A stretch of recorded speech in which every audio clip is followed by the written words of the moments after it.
तो देखो, आज जो हम लोग क्लास स्टार्ट करने वाले हैं, जो टॉपिक आज हम लोग स्टार्ट करने वाले हैं, ये बहुत ही इंपॉर्टेंट टॉपिक है इकोनॉमिक्स का। ठीक है ना? बहुत इंपॉर्टेंट टॉपिक है और बहुत ज्यादा टफ भी नहीं, सिंपल टॉपिक है। ठीक है? जिस टॉपिक का नाम है डिमांड। अब देखो, एक्चुअली ये सब जो यूनिट के अंदर आ रहा है, इसका नाम है consumer behaviour, theory of consumer behaviour. इसके अंदर में ही आता है डिमांड,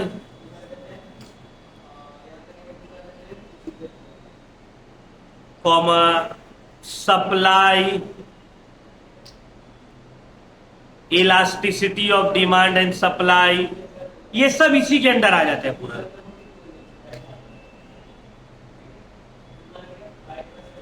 ये सब पूरा इसी के अंदर आ जाएगा।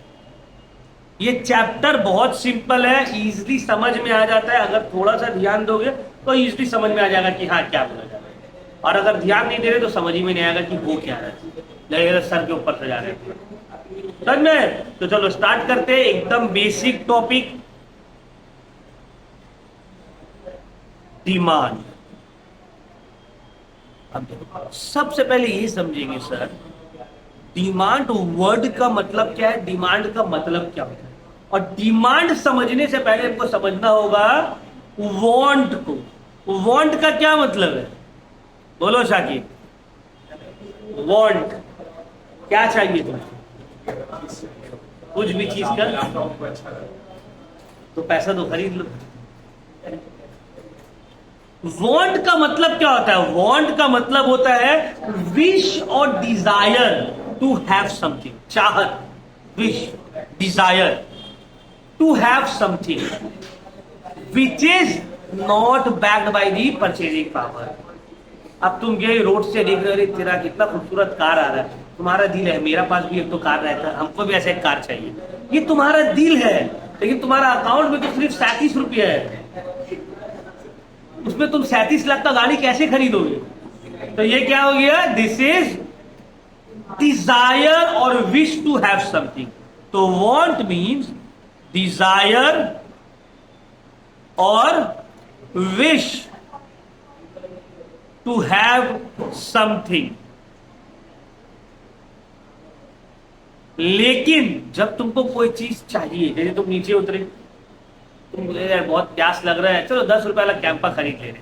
अब इतना तो तुम्हारा कंडीशन खराब नहीं है कि तुम 10 रुपए वाला कैंपा नहीं खरीद कर पाओगे। तुम खरीद सकते हो। तुम गए, जाके 10 रुपए दिए, कैंपा खरीद लिए, है ना? तो यहां पे तुम्हारा डिजायर था कैंपा पीने का, तुम्हारे पॉकेट में 10 रुपया भी था। तो ये जब डिजायर पैक्ट होता है परचेजिंग पावर या मनी पावर के साथ, तब ये डिजायर कन्वर्ट हो जाता है डिमांड। तो वांट का मतलब desire to have something, wish, dream या डिजायर। लेकिन जब डिजायर के साथ साथ तुमको उस डिजायर को पूरा करने का, वो विश को पूरा करने का कैपेसिटी है, परचेजिंग पावर है तुम्हारे पास, पैसा है, तब उसको बोला जाएगा डिमांड। तो डिमांड क्या हो गया? डिमांड हो गया इफेक्टिव डिजायर, मतलब वांट प्लस परचेजिंग पावर या फिर मनी पावर। ठीक है? तो what is demand? Demand refers to a desire or wish for a commodity which is backed by the purchasing। ठीक है?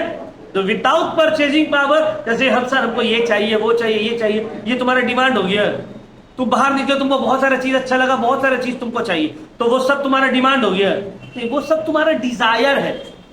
तुम क्वेस्ट मॉल में गए, स्पेंसर के अंदर, तुमको ये चॉकलेट अच्छा लग रहा है, ये बिस्किट अच्छा लग रहा है, ये कपड़ा अच्छा लग रहा है, लेकिन जब तुम बाहर निकल रहे हो तो तुम सिर्फ एक को 10 रुपए वाला डेयरी मिल्क लेके निकल रहे हो। तो तुम्हारा डिमांड तो सिर्फ 10 रुपए का डेयरी मिल्क ही था, डिजायर बहुत ज्यादा था। समझ में आया? क्लियर हुआ difference between demand and desire, demand and want? तो demand for a commodity refers to the quantities of a commodity which consumers are willing and able to purchase at various possible prices during a particular period of time। अब demand एक time bound है, एक particular time period के दौरान आपको क्या क्या चाहिए। ठीक है, demand is time bound, it refers to the quantity of a commodity that the consumers are willing to purchase at a particular price during a particular period of time. समझ में आया? तो सिंपल लैंग्वेज, विश और desire, want and want backed by the purchasing power becomes demand. ठीक है, अब देखो demand अलग अलग टाइप्स का है, there are different types of demand.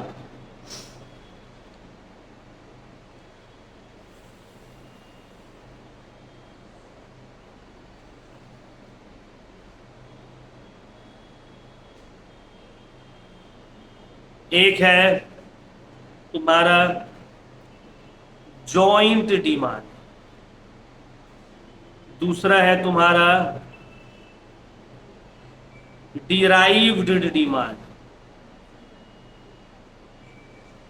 तीसरा है तुम्हारा composite demand,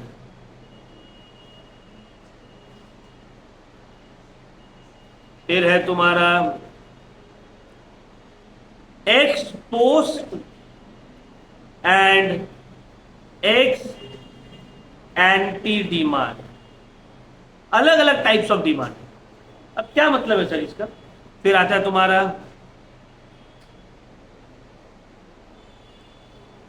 individual and market demand. अब देखो, जॉइंट डिमांड का मतलब होता है demand for those goods which are used jointly, वो सामान जो एक साथ यूज होते हैं, तो उसका डिमांड भी एक साथ रहेगा। देखो हम कितना अच्छे एग्जाम्पल दिए थे स्कूल में, तुम लोग को याद है? क्या बोलो, 11th का लोग कहाँ है और सब आज एब्सेंट है। Cigarette and lighter, joint demand. और car and petrol, Colgate and brush, है ना? Bread and butter, shoes and lace, pen and ink. Cigarette and lighter बोला, लड़का लोग को पूरा एंड तक याद है। बोला हाँ सर समझिए। तो जॉइंट डिमांड का मतलब वो गुड्स जो एक साथ यूज होता है। बहुत सारा गुड्स है, अब जैसे कि फॉर एग्जांपल तुम पेन लिए, उसके अंदर इंक नहीं है तो कोई काम का नहीं है ना? तुम पेट्रोल लेके हाथ में घूम रहे हो, गाड़ी नहीं है तो पेट्रोल करोगे क्या? है ना? तो पेट्रोल का इंपॉर्टेंस नहीं है भाई, गाड़ी का साथ पेट्रोल रहेगा तब इंपॉर्टेंस है। तो जॉइंट डिमांड का मतलब होता है demand for those goods which are used jointly. दूसरा होता है डिराइव्ड डिमांड। डिराइव्ड डिमांड का मतलब होता है demand for those goods which is deriving due to the increase in demand for some other goods. क्या मतलब है? तो इसका क्या मतलब है, मान लो ये पर्टिकुलर मोहल्ला में, ये पर्टिकुलर लोकेलिटी में फ्लैट्स का डिमांड बढ़ गई। फ्लैट्स का डिमांड बढ़ने की वजह से फ्लैट्स बनाने के लिए जो सामान यूज होता है उसका डिमांड बढ़ेगा। ईटा का डिमांड बढ़ जाएगा, सीमेंट का डिमांड बढ़ जाएगा, रॉड का डिमांड बढ़ जाएगा, मिस्त्री का डिमांड बढ़ जाएगा। बढ़ेगा कि नहीं बढ़ेगा? ये सब का डिमांड क्यों बढ़ा भाई? घर का डिमांड बढ़ गया। तो ये सब का डिमांड जो बढ़ रहा है किसी और चीज का डिमांड बढ़ने की वजह से, इसको बोलते हैं डिराइव्ड डिमांड। क्या बोलते हैं? Derived demand. समझ में आया? क्लियर हुआ? फिर आता है कंपोजिट डिमांड। कंपोजिट डिमांड का मतलब होता है demand for those goods which have multiple uses. ऐसा गुड्स का डिमांड जिसका एक से ज्यादा यूजेज है, जैसे कि इलेक्ट्रिसिटी कंजम्पशन के लिए भी यूज होता है, कुकिंग के लिए भी यूज होता है, इंडस्ट्रियल पर्पस के लिए भी यूज होता है। ठीक है ना?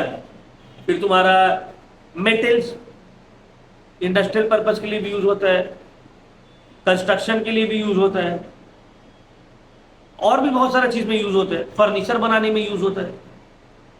समझ में आ रहा बात? तो ये हो गया composite demand. Demand for those goods which have more than one use. वो गुड्स जिसका एक से ज्यादा यूजेज है उसको हम लोग बोलते हैं कंपोजिट डिमांड। फिर आता है x post and x anti demand. X post and x anti demand का मतलब क्या होता है? एक्स पोस्ट डिमांड का मतलब होता है कि तुम कितना अज्यूम किए थे या अप्रोक्सीमेटली तुम्हारे हिसाब से कितना डिमांड होना चाहिए तुम अंदाजा लगाए थे। जैसे कि फॉर एग्जाम्पल हम एक शॉप खोले पहला दिन, और मान लो फॉर एग्जाम्पल मेरा जो है कपड़ा का शॉप है, तो हम बोल दिए कि भाई पहला दिन जो है मेरा 50 जोड़ा कपड़ा बिक जाएगा। तो ये मेरा अंदाजा था, ये है एक्स पोस्ट डिमांड। एक्चुअली में बिका 40 जोड़ा, तो ये हो गया एक्चुअल डिमांड, जिसको बोलते हैं एक्स एंटी डिमांड। तो एक्स पोस्ट डिमांड का मतलब क्या होता है? एक्स पोस्ट डिमांड का मतलब होता है कि कितना डिमांड फॉरकास्ट किया गया था, और एक्स एंटी डिमांड का मतलब होता है एक्चुअली कितना डिमांड। समझ में आया? फिर आता है individual demand and market demand. जब आप इंडिविजुअल का मतलब होता है इंडिविजुअल फैमिली भी हो सकता है और इंडिविजुअल पर्सन भी हो सकता है, ग्रुप ऑफ पीपल। जैसे कि एक फैमिली को भी इकोनॉमिक्स में इंडिविजुअल बोला जाता है, ये बात को आप लोग ध्यान रखिएगा। हम लोग इंग्लिश का मतलब इंडिविजुअल का समझते हैं एक लौता, अकेला, सिंगल आदमी, बट फैमिली का मतलब होता है, सॉरी, इकोनॉमिक्स में इंडिविजुअल पर्सन भी आ सकते हैं और इंडिविजुअल फैमिली को भी इंडिविजुअल बोलते हैं। ठीक है? तो इंडिविजुअल डिमांड का मतलब होता है एक इंसान का डिमांड या एक फैमिली का डिमांड। मार्केट डिमांड का मतलब होता है पूरा मार्केट का डिमांड। जैसे कि फॉर एग्जांपल हम लोग कोलकाता में रह रहे हैं, अब मेरा घर का जो डिमांड है, दैट इज इंडिविजुअल डिमांड। अब फॉर एग्जांपल मान लो मेरा घर में महीना का 10 kg चावल यूज होता है, तो ये मेरे इंडिविजुअल डिमांड है। पूरा कोलकाता में कितना टन चावल यूज हो रहा है एक साल में या एक मंथ में, that is market demand. Clear हुआ? तो मार्केट डिमांड मतलब जब सब इंडिविजुअल या हाउस होल्ड का डिमांड को ऐड कर देंगे तो मार्केट डिमांड निकल गई। क्लियर हुआ? तो यहां तक क्लियर? डिमांड का मतलब क्या है, डिफरेंट टाइप्स ऑफ डिमांड क्या है, समझ में आया?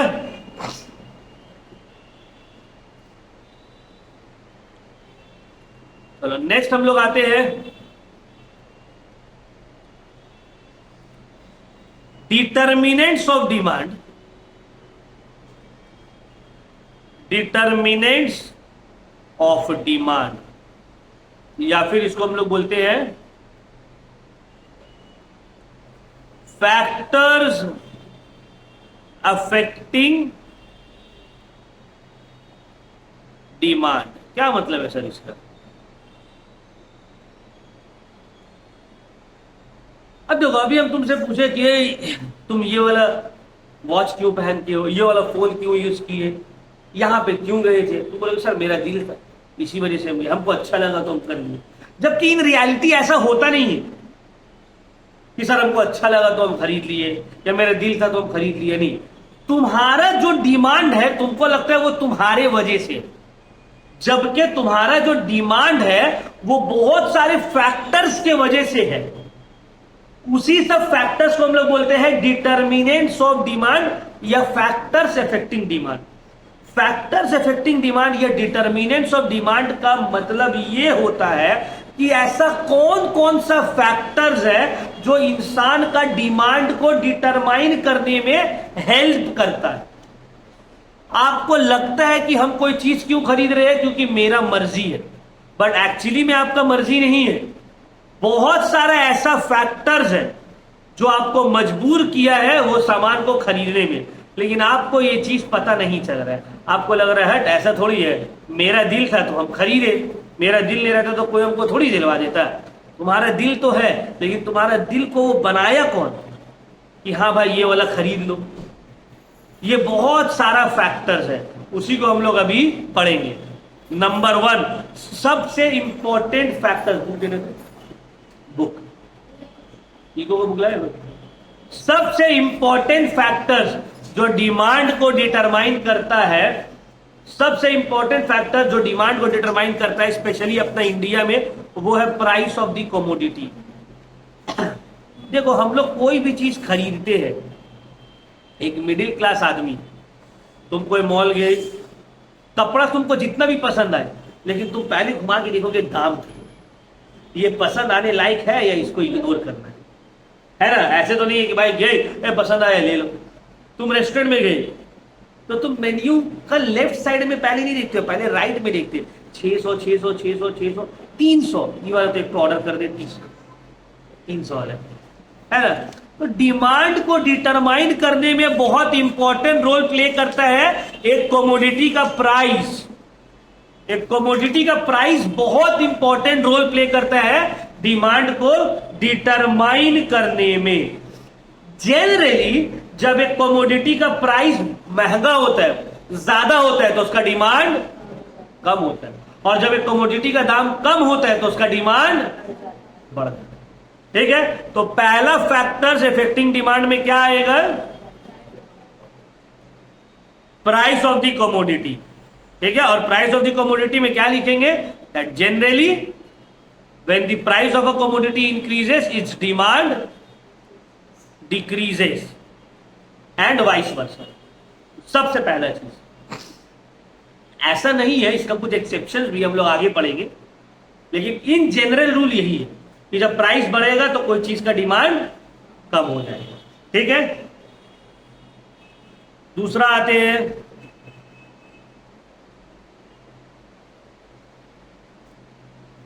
Income of the consumer. Income of the consumer, demand को डिटरमाइन करने में कंज्यूमर का इनकम भी एक बहुत इंपॉर्टेंट रोल प्ले करता है। अब सोचो तुम लोग कभी डेली कितना मिलता होगा? कितना मिला होगा घर से डेली? सर ऐसे ही आप बोल रहे हैं आप। बोलो, फिर भी कुछ तो मिलता होगा ना पैसा।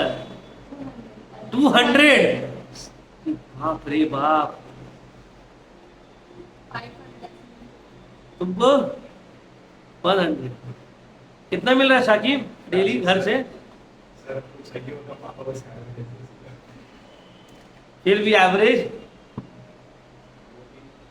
300। बाप रे बाप, इतना तो हमको भी नहीं मिली।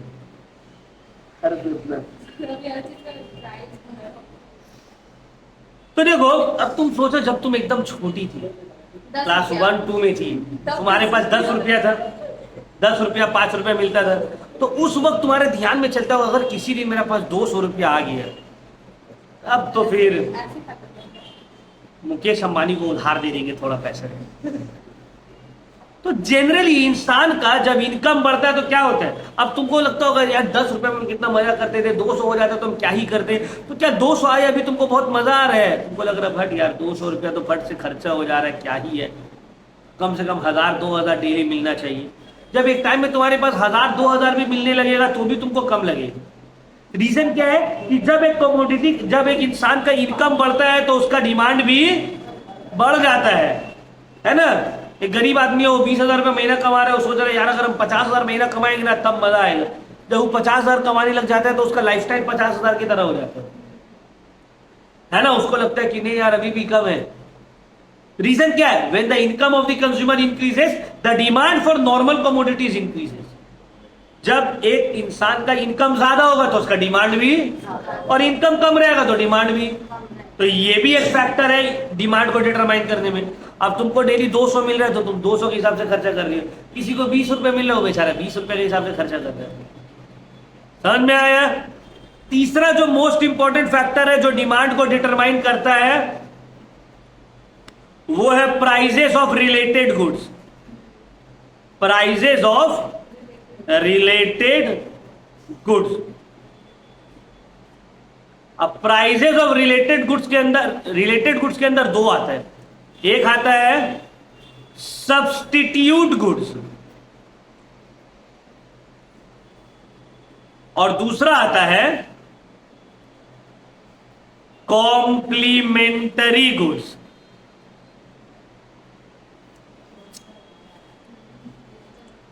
अब सब्स्टिट्यूट गुड्स का क्या मतलब होता है? सब्स्टिट्यूट गुड्स का मतलब होता है वो goods which can be used in place of one another.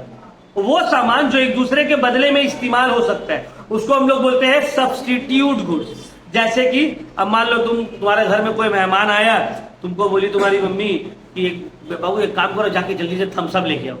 तुम गए थम्सअप लाने, तुम बोले जाके दुकानदार को अंकल थम्सअप दे दियो। बोला बाबू थम्सअप तो नहीं है, पेप्सी है। तो तुम घर वापस आ गए, नहीं अम्मी तो थम्सअप लाने बोली थी। तो तुम घर आए, बोले अम्मी अब तो क्या हुआ? बोले नहीं थम्सअप नहीं मिला, पेप्सी मिल रहा था। तो तुम्हारी मम्मी क्या करेगी? वापस दौड़ाएगी, बोलेगी जा तब पेप्सी क्या नहीं लाए, कोई वाला ले लेता। मतलब भाई थम्सअप पेप्सी तो एक ही है, सब्स्टिट्यूट गुड्स है। तो सब्स्टिट्यूट गुड्स का मतलब होता है वो गुड्स जो एक दूसरे के बदले में यूज हो सकते थे। कोई आता है लोग पूछते हैं कि भाई चाय पीजिएगा या कॉफी, तो बोलेगा या तो चाय या तो इतने बोलेगा चाहे दोनों लेके आइए, या तो वो चाय पिएगा या तो कॉफी पिएगा। ऐसे बोलेगा पहले चाय पिएगी थोड़ा देर बाद कॉफी। फिर उसको तब उसको गेट दिखा दीजिए, यहाँ आइए आप प्लीज। गेट के बाहर। ठीक है, अब आते हैं कॉम्प्लीमेंट्री गुड्स। कॉम्प्लीमेंट्री गुड्स भाई ज्वाइंट डिमांड का दे रहा है। कॉम्प्लीमेंट्री गुड्स का मतलब होता है वो goods which is used together, जो एक साथ यूज होता है। चाय बिस्किट है ना, तो इतने सारे एग्जाम्पल दिए तुम लोगों, cigarette lighter, car, petrol, pen एनी, खैनी और चूना, ये भी एग्जाम्पल दिए थे लड़का लोग को। क्या लग रहा था? तो ये सब क्या है? These are all complementary goods. तो जब एक साथ इस्तेमाल होता है कॉम्प्लीमेंट्री गुड्स, है ना भाई। जो आदमी देखे होगा जो खैनी खाता है, उसका डब्बा का दो तरफ रहता है, सामने में रहता है खैनी, पीछे में क्या रहता है मुबश्शिर? अभी तो बोलते बोलते चुप हो गए। क्या रहता है सैफ? चूना का रहता है ना, वो देखते खैनी लिया फिर पीछे से भरा चूना। अरे खाए नहीं होगे, देखे तो होगे ना यार। तो फिर तो क्या हो गया? Complementary goods. उसी तरह मैचेस या सिगरेट या lighter and cigarette, complementary goods. Car and petrol, complementary goods. These are all complementary goods, जो एक साथ यूज होते हैं। और जो एक दूसरे के जगह पे यूज होता है वो सब्सटीट्यूट गुड्स, है ना। जैसे कि सब्सटीट्यूट गुड्स के हम लोग एग्जाम्पल लिए, थम्स अप एंड पेप्सी, चाय एंड कॉफी, ये सब हो गया सब्सटीट्यूट गुड्स। अब सर ये तो मतलब बताइए आप, ये लोग डिमांड को कैसे डिटरमाइन करेगा? अब खैनी और चूना मेरा डिमांड को कैसे डिटरमाइन कर देगा? या टी एंड कॉफी एक दूसरे का डिमांड को कैसे डिटरमाइन करेगा? देखो, सब्सटीट्यूट गुड्स में यह है कि जब एक सब्सटीट्यूट गुड्स का प्राइस बढ़ेगा तो दूसरा का डिमांड बढ़ जाएगा, और एक का प्राइस घटेगा तो दूसरा का डिमांड घट जाएगा। जैसे कि फॉर एग्जाम्पल कैंपा आया, कैंपा समझ गया ये लोग गरीब है, पेप्सी वाला लोग लूट रहा है। पेप्सी वाला पहले कितना लेता था? हाफ लीटर का 40 रुपया। कैंपा बोला हम है, टेंशन मतलब, हमको पता है तुमको 10 ही रुपये मिलता है, हम 10 रुपये वाला बॉटल निकाल ले, जाओ पियो,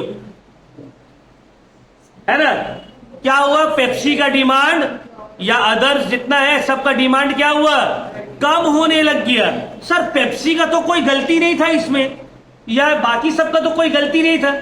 वो लोग का गलती नहीं था, लेकिन क्योंकि उसका एक सब्स्टिट्यूट गुड्स अपना प्राइस को कम कर दिया तो ऑटोमेटिकली ये लोग का जो डिमांड है वो कम हो गया। ठीक है ना? क्यों? क्योंकि जो लोग पेप्सी और बाकी सब पीता था वो लोग अब शिफ्ट हो गया कैंपा में। हम लोग घर में भी अब कोई मेहमान आया, हाँ ठीक, अब कोई मेहमान आया, फट से आदमी क्या बोला, जाओ कैंपा लेके आओ। क्या 20 रुपए में सस्ता में, पहले क्या था 40 रुपए का मिलता था। समझ में आया? तो दिस इज सब्स्टिट्यूट गुड्स का इफेक्ट। फिर जियो भी वैसे ही किया, जियो फ्री में दे दिया, जाओ फ्री में यूज करो, ऑटोमेटिकली बाकी सबका डिमांड कम हो गया। एयरसेल तो गायब ही हो गया, हच, डोकोमो सब गायब। एयरटेल बेचारा जैसी तैसी चल रहा है, वोडाफोन भी जैसी तैसे चल रहा है। आइडिया को तो वोडाफोन निकल लिया अपना अंदर, बोलाओ मेरा साथ रहो तुम, है ना। तो यही होता है, सब्स्टिट्यूट गुड्स एक दूसरे का डिमांड को डिटरमाइन करता है। जब एक सब्स्टिट्यूट गुड्स का प्राइस घटेगा तो दूसरा का डिमांड ऑटोमेटिकली घट जाएगा, क्योंकि वो उसको छोड़कर इसको यूज करने लग गया था। और जब एक सब्स्टिट्यूट गुड्स का प्राइस बढ़ेगा तो दूसरा का डिमांड बढ़ जाएगा। क्यों? क्योंकि अभी ये महंगा है तो ये सस्ता है, तो सब महंगा छोड़ के सस्ता में आएगा ना। क्लियर हुआ?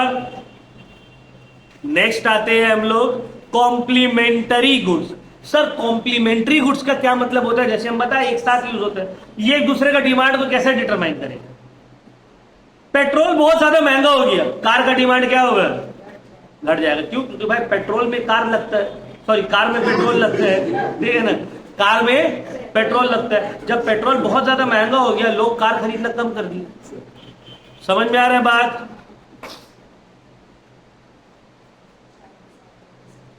तो सब कॉम्प्लीमेंट्री गुड्स में ये होता है, when the price of one complementary goods increases the demand for other will decrease.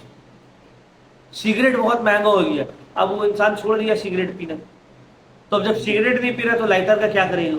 Lighter भी नहीं बिक रहा। क्लियर हुआ? समझ में आया?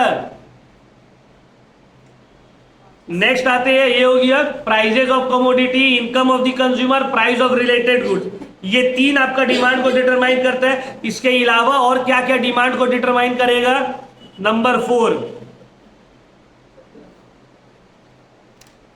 Test and preference. Taste, preference and habit of the consumers। taste, preference and habit of these consumers। क्या मतलब है सर? देखो, तुम्हारा टेस्ट, प्रेफरेंस और हैबिट भी डिमांड को डिटरमाइन करेगा। अब किसी घर में सबको आदत है भाई डेली सुबह उठ के चाय पीने का, तो वो लोग घर में दूध का, चाय पत्ती का, शुगर का डिमांड होगा, क्यों? वो लोग का आदत है, ठीक है ना। अब किसी किसी का मान लो आदत है भाई खाने के बाद मीठा कुछ खाना है, तो उसके घर में उसका डिमांड रहेगा। रीजन क्योंकि वो लोग हैबिचुएटेड है। तो हैबिट और टेस्ट और प्रेफरेंस भी डिमांड को डिटरमाइन करता है। जैसे बंगाल में ले लो, बंगाल में कंपेरेटिवली बाकी सब स्टेट से फिश का डिमांड ज्यादा है, क्योंकि यहाँ का लोगों का टेस्ट है वैसा सी फूड में, है ना। उसी तरह तुम साउथ में जाओ तो वहां पे इडली हो गया, सांबर हो गया, ये सबका डिमांड ज्यादा है। क्यों? क्योंकि वहां का टेस्ट है लोगों का वैसा। क्लियर हो रहा है? तो टेस्ट एंड प्रेफरेंस भी डिमांड को डिटरमाइन करता है। अपार्ट फ्रॉम दीज और क्या क्या आएगा? Climate and weather. आपका क्लाइमेट भी डिमांड को डिटरमाइन करेगा। अब राजस्थान के लोगों का डिमांड और कश्मीर के लोगों का डिमांड अलग अलग है। रीजन, क्लाइमेट अलग अलग है ना। नेक्स्ट, गवर्नमेंट का पॉलिसी भी डिमांड को डिटरमाइन करता है। गवर्नमेंट का पॉलिसीज भी डिमांड को डिटरमाइन करता है। जैसे कि बिहार में शराब बैन है, क्यों? गवर्नमेंट बैन करके रखा है, तो वहां उसका डिमांड ही नहीं है। इस बार वेस्ट बंगाल गवर्नमेंट आया, चेंज हुआ गवर्नमेंट, बीजेपी आया डिमांड में। यहां पे जो बकरीद में काउ स्लॉटर होता था बैन हो गया। जब काउ स्लॉटर बैन हुआ, क्यों? गवर्नमेंट अपना पॉलिसीज में चेंजेस लाया है, काउ का डिमांड कम हो गया। हुआ कि नहीं हुआ? इलीगल कंस्ट्रक्शन को तोड़ने लगा तो इलीगल फ्लैट्स का डिमांड कम हो गया। क्यों? गवर्नमेंट का पॉलिसीज में चेंजेस आया। तो गवर्नमेंट का पॉलिसीज में चेंजेस आने से भी आपका डिमांड को फर्क पड़ता है, और वो भी डिमांड को डिटरमाइन करने में हेल्प करता है। ठीक, क्लियर हुआ? फिर आता है population. Population and demography. Country का कितना पॉपुलेशन और डेमोग्राफी क्या है, उसमें कितना परसेंट बूढ़ा है, कितना परसेंट जवान है, कितना परसेंट मेल है, फीमेल है, बच्चा है, ये सब डेमोग्राफी, ये भी डिमांड को डिटरमाइन करेगा। अब जैसे कि जापान, एक ग्रोइंग पॉपुलेशन, तो वहां पर ओल्ड एज से रिलेटेड प्रोडक्ट्स का डिमांड ज्यादा होगा। समझ में आ रहा बात? India is a young nation, तो यहां पे वो सब प्रोडक्ट का डिमांड ज्यादा होगा जो यंग लोग ज्यादा यूज करते हैं। अब एक एरिया का डेमोग्राफी भी मैटर करता है।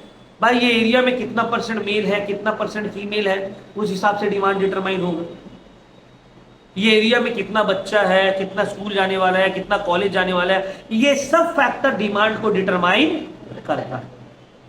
तो क्लियर हो गया? फैक्टर्स डिटरमाइनिंग डिमांड में ये सब फैक्टर्स है या डिटर्मिनेंट्स है जो आपका डिमांड को डिटरमाइन करता है। आपको लगता है कि आपका डिमांड आपके वजह से है, नहीं।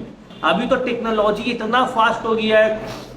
अभी हम रिसेंटली बता रहे, एक नया हम चश्मा बनवाए, एक स्टूडेंट अभी 12th का जो यहाँ बैठा होता है शाबाज, उसका चश्मा लेके अच्छा लगा, तो मुझे अच्छा लग रहा है, लाओ हम भी ऐसे ऑर्डर करेंगे, फोटो खींच के ले लेके। तो ऐसे हम उसका चश्मा उतारे और ऐसे फोटो खींचे, फोटो खींच के घर आए, इंस्टाग्राम चला रहे, वो चश्मा का ऐड आ रहा है। क्यों? क्योंकि मेरा गैलरी का एक्सेस है उन लोग के पास, उसको पता है माइक का एक्सेस है, जो बात हो रही है वो लोग सुनता है, सब एल्गोरिदम में सेट किया हुआ है। कैमरा का एक्सेस है उन लोगों के पास, फोन का माइक का एक्सेस है उन लोगों के पास, गैलरी का एक्सेस है उन लोगों के पास। जब तुम ऐप डाउनलोड करते हो, allow all permission, yes yes yes करके तुम ऑलरेडी दे दिए हो सब। अब तुम बोलोगे कैसे सर? जब तुम ऐप डाउनलोड कर रहे थे वहां पे 4 पेज का टर्म्स एंड कंडीशन आया था, तुम स्क्रॉल करके डायरेक्ट ऊपर में एक्सेप्ट ऑल में जो क्लिक कर दिए थे, तो वो एक्सेप्ट ऑल होगी है। समझ में आया? तो ये सब तुम्हारा डिटरमाइन, वो सुना है अच्छा ये फोटो खींचा चश्मा का मतलब इसको चाहिए, और 3-4 दिन तक ऐड दिया, फिर हम ऑर्डर कर ही दिया जाए, मंगवा ही ले। तुम कोई चीज़ सर्च करो गूगल में, उसके बाद फेसबुक में आओ या इंस्टा में आओ, देखो उसका ऐड दिखाएगा। जैसे कि हम बुक बहुत पढ़ते हैं, तो बुक हम ऑर्डर करते रहते हैं, हमको बुक्स के ऐड दिखाते रहते हैं। बीच में हम दार्जिलिंग से घूम के आए थे, तो दार्जिलिंग का बहुत सारा फोटोज था, खाली हमको दार्जिलिंग का रील आता था इंस्टा में। तो ये सब एल्गोरिदम, आपका माइक्स, आपका सब चीज के एक्सेस है उन लोगों के पास। तो अभी तो कंज्यूमरिज्म ऑल टाइम हाई में है। तुमको लगता है तुम खरीद रहे हो, तुम खरीद नहीं रहे हो, तुमसे खरीदाया जा रहा है, खरीदवाया जा रहा है। जैसे देखो हम इतने दिन से ऑनलाइन में कुछ ऑर्डर नहीं कर रहे थे, हमको अमेजोन वाला बोला आपका पिछला 5 ऑर्डर में 100 रुपये करके आपको कैशबैक मिलेगा, मिनिमम ऑर्डर 400। चलो ठीक है, 100 रुपये दे रहे तो मंगवा ले रहे। तो हमको लग रहा है हम मंगवा रहे, लेकिन एक्चुअली में वो हमसे मंगवा रहा है, हमको 100 रुपये दे के मेरा 400 रुपये खर्च करवा रहा है, लेकिन इतना बोलने पर भी हम फिर भी ऑर्डर कर देंगे। This is capitalism. समझ में आया? तो क्या क्या फैक्टर्स डिमांड को डिटरमाइन करता है, क्लियर हो गया? नेक्स्ट आते हैं डिमांड फंक्शन।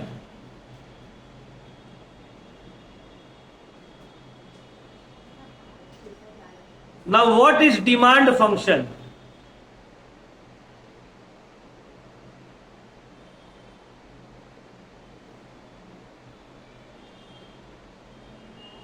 देखो, demand function states the relationship between demand for a commodity and its determinants. Demand function का मतलब होता है the relationship between demand for a commodity and its determinants. ये सब जितना भी डिटर्मिनेंट्स हम आप लोगों को पढ़ाए, इसके और डिमांड के बीच में जो रिलेशन है उसी को हम लोग बोलते हैं डिमांड फंक्शन। कि कैसे प्राइस बढ़ने से डिमांड चेंज होगा, इनकम बढ़ने से डिमांड चेंज होगा, गवर्नमेंट पॉलिसी का आने से डिमांड चेंज होगा, ये सब फैक्टर्स के ऊपर डिपेंड करता है डिमांड। इसी को हम लोग क्या बोलते हैं, डिमांड फंक्शन। तो what is demand function? Demand function shows the relationship between demand for a commodity and its determinants. इसको मैथमेटिकली ऐसे एक्सप्रेस किया जा रहा है।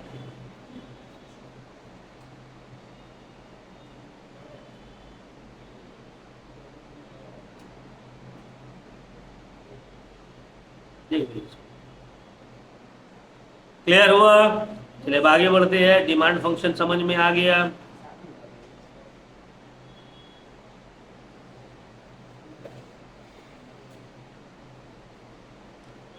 नेक्स्ट हम लोग आते हैं law of demand. Law of demand. Now what do you mean by law of demand?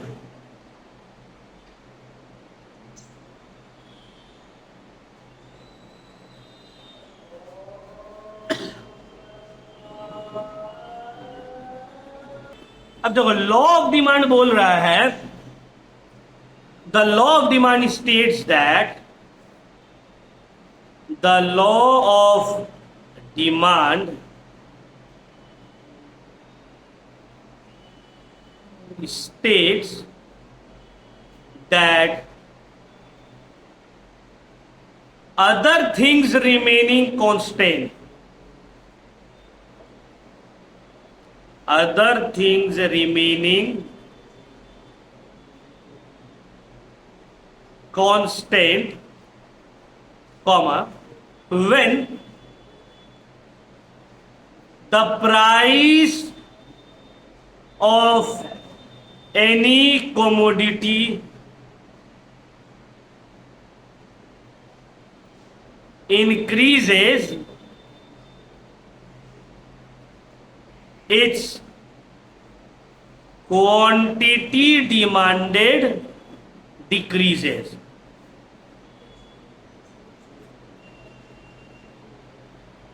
And vice versa. And vice versa. In other words,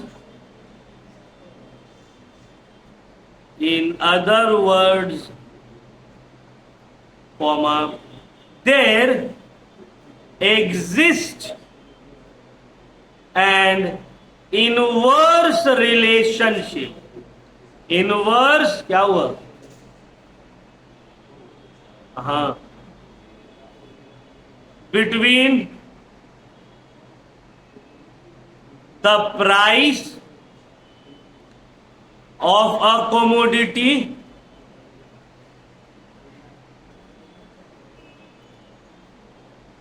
and its quantity demanded. ऐसे पूरा आपको लिखना पड़ेगा, समझना पड़ेगा, ठीक है, इसको उतारना है। देखो क्या बोल रहे हैं यहां पे बोल रहा है कि लॉ ऑफ डिमांड का मतलब क्या है। लॉ ऑफ डिमांड में यह बोला गया है कि जब एक कमोडिटी का प्राइस बढ़ता है, अच्छा सबसे पहला लाइन बोला गया है अदर थिंग्स रिमेनिंग कांस्टेंट, इसको याद रखना है, डिटेल में भी एक्सप्लेन करेंगे। लॉ ऑफ डिमांड बोल रहा है कि अगर बाकी सब चीज कांस्टेंट है तो जब एक कमोडिटी का प्राइस बढ़ेगा तो उसका डिमांड घट जाएगा, एंड वाइस वर्सा का मतलब जब एक कमोडिटी का प्राइस घटेगा तो उसका डिमांड बढ़ जाएगा। इनवर्स रिलेशनशिप है दोनों के बीच में। इनवर्स रिलेशनशिप का मतलब होता है ऑपोजिट, ठीक है ना, मतलब एक इंक्रीज हो रहा है तो दूसरा डिक्रीज हो रहा है, और एक डिक्रीज हो रहा है तो दूसरा इंक्रीज हो रहा है। समझ, यही है लॉ ऑफ डिमांड।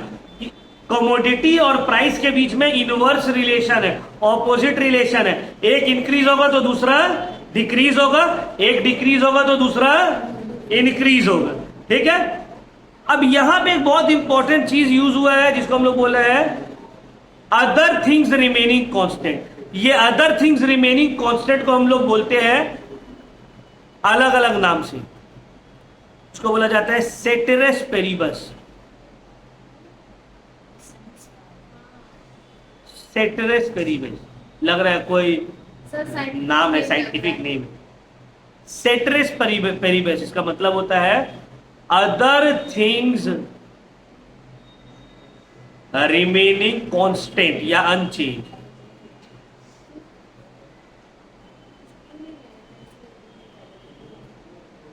अनचेंज, इसको ही हम लोग बोलते हैं assumptions in the law of demand. हम लोग क्या बोलते हैं, assumptions to the law of demand.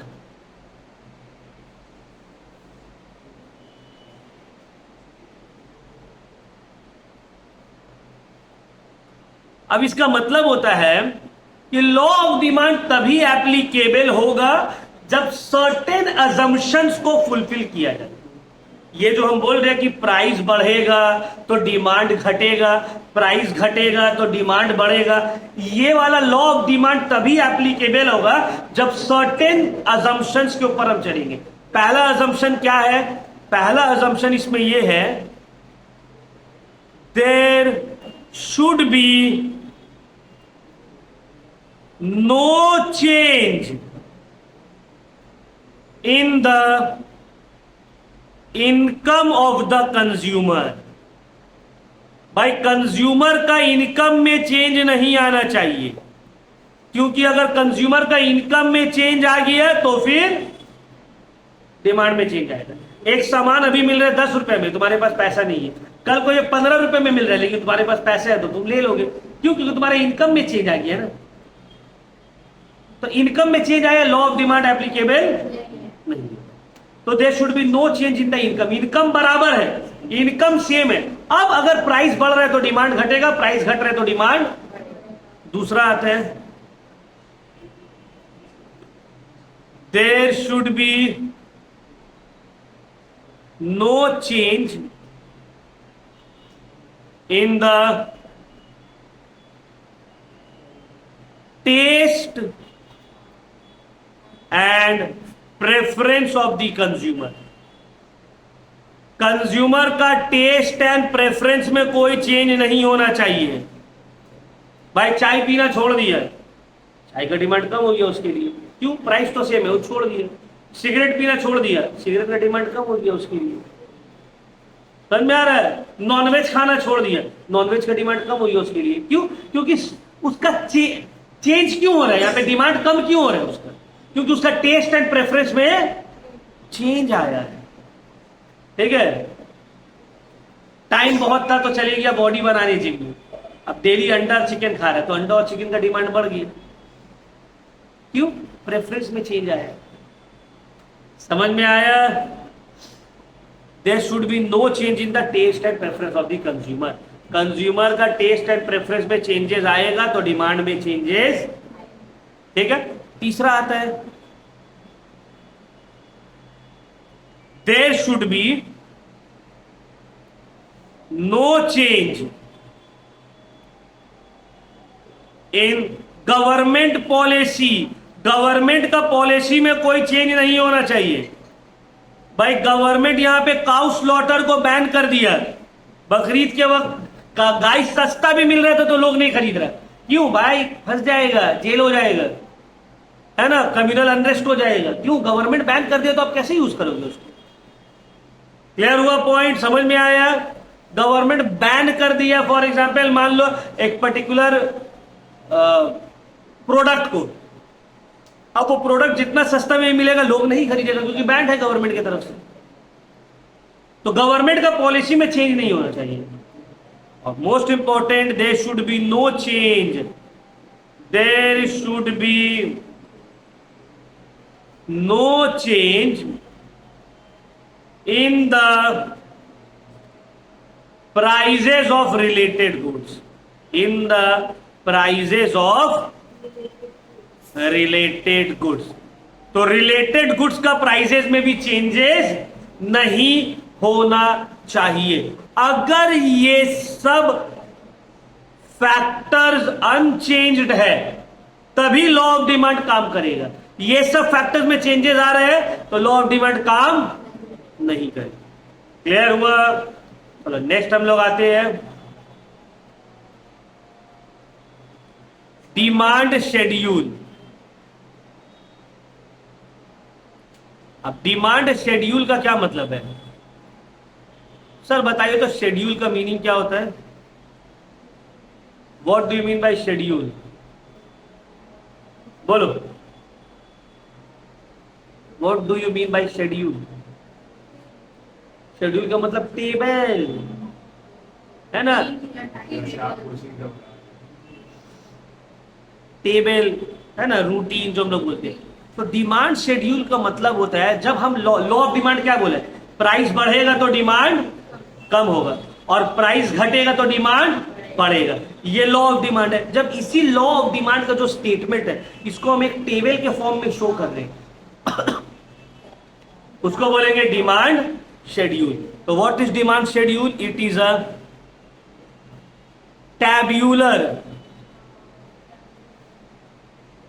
tabular representation of law of demand. It is a tabular representation of law of, जैसे देखो टेबल के फॉर्म में शो कर रहे हैं, सीरियल नंबर, प्राइस और डिमांड।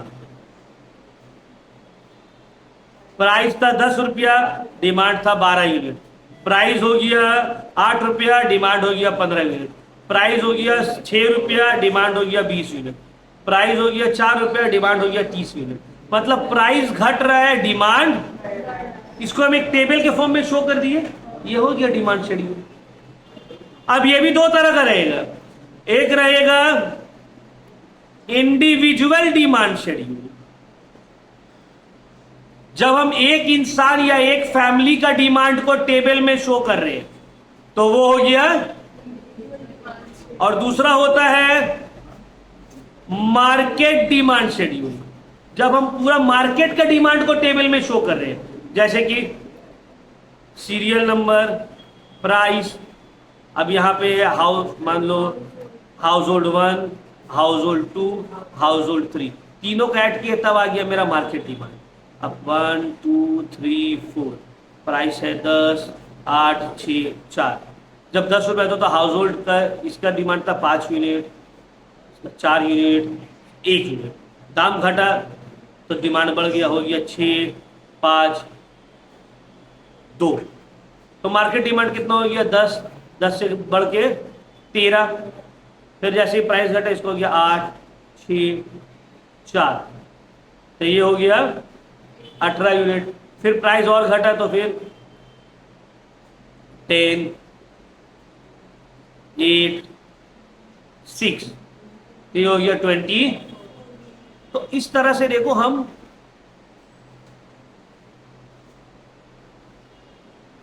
अलग अलग प्राइजेस में अलग अलग मार्केट का डिमांड दिखा रहे हैं। और ये मार्केट डिमांड कैसे निकला, अलग अलग हाउस होल्ड का डिमांड को ऐड करके। तो ये हो गया मेरा मार्केट डिमांड शेड्यूल। जब एक इंडिविजुअल का डिमांड को शो करेंगे तो इंडिविजुअल डिमांड शेड्यूल, जब पूरा मार्केट का डिमांड को शो करेंगे तो मार्केट डिमांड शेड्यूल। और डिमांड शेड्यूल है क्या, लॉ ऑफ डिमांड को बस टेबल बना के दिखा देंगे, ठीक है ना। नेक्स्ट आते हैं हम लोग डिमांड कर्व।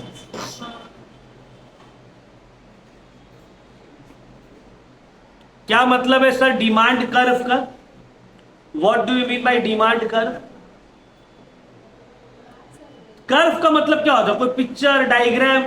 जब हम लोग डिमांड को एक पिक्चर के फॉर्म में या एक ड्राइंग ग्राफ के फॉर्म में शो करते हैं उसको बोलते हैं डिमांड कर्व। जब लॉ ऑफ डिमांड को एक ग्राफ के फॉर्म में शो करेंगे तो what is demand curve, it is a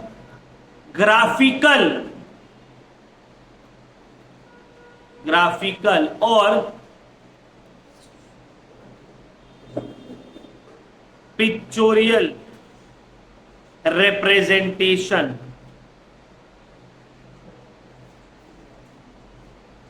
of law of demand. जब हम लोग लॉ ऑफ डिमांड को एक ग्राफ के फॉर्म में शो करेंगे, अब ये भी दो तरीका का होता है, ठीक है ना।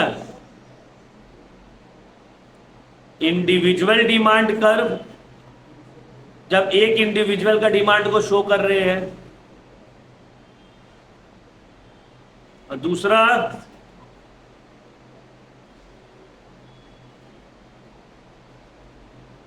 मार्केट डिमांड कर्व, जब हम पूरा मार्केट का डिमांड को शो कर रहे हैं। और ये दिखने में कुछ ऐसा रहेगा, डिमांड कर्व दिखने में कुछ ऐसा रहेगा। यहां पे है प्राइस, यहां पे है क्वांटिटी।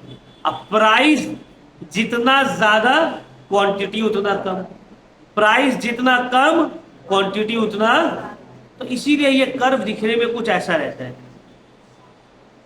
Downward sloping. देखो प्राइस यहां तो डिमांड यहां, प्राइस कम हो रहा है डिमांड बढ़ रहा है, प्राइस जितना कम होगा डिमांड उतना बढ़ेगा। तो यही है demand curve, it is downward sloping, ऊपर से नीचे की तरह स्लोप कर। क्लियर, ये डिमांड कर्व कुछ दिखने में ऐसा है। तो सबको समझ में आ गया law of demand, demand function on everything, कोई दिक्कत। नेक्स्ट क्लास में हम लोग इसका जो रिमेनिंग पोर्शन है उसको कंप्लीट करेंगे। आज हम लोग किए हैं meaning of demand, different types of demand, determinants of demand, ठीक है। फिर demand function, law of demand, assumptions to the law of demand, demand schedule and demand curve. Next class में हम लोग इसका एक्सेप्शन करेंगे, exceptions to the law of demand. फिर उसके बाद हम लोग करेंगे change in quantity demanded, change in demand, movement along the demand curve, ये सब करेंगे, ठीक है। उसका नेक्स्ट क्लास में फिर हम लोग आएंगे सप्लाई की तरफ, मतलब demand supply, elasticity of demand, elasticity of supply, ये हम लोग, ठीक है। समझ में आया, कोई डाउट, कोई प्रॉब्लम। क्लास को हम लोग यहीं पे करते हैं आज।